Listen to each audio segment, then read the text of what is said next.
Buongiorno e ben ritrovati con una nuova edizione del TG Flash di New Sicilia.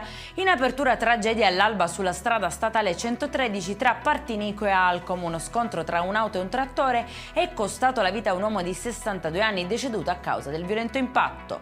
La procura di Palermo ha disposto il fermo di Giuseppe Cangemi, 62 anni, cognato di Stefano Gaglio, il 38enne ucciso a colpi di pistola ieri mattina nel capoluogo siciliano. Le indagini adesso si concentrano sui rapporti familiari della vittima, ma il movente resta ancora da chiarire, non si escludono rancori familiari o questioni economiche.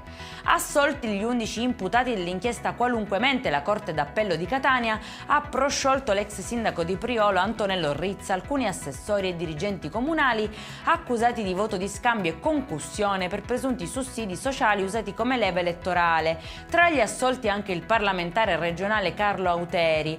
La sentenza ribalta così il quadro accusatorio della procura di Siracusa, chiudendo il caso senza condanne. E ci spostiamo a Catania, dove un turista di 23 anni è stato costretto a pagare 500 euro a una falsa escort, in realtà un uomo, che lo aveva adescato online. La vittima ha denunciato l'accaduto e i carabinieri hanno identificato e denunciato il 19enne responsabile, ora sotto indagine.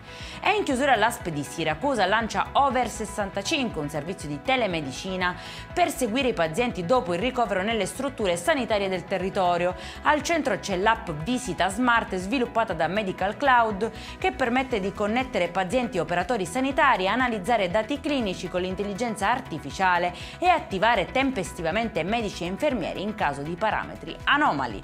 Per questa edizione è tutto, prossimo appuntamento alle 19:30. Buona giornata!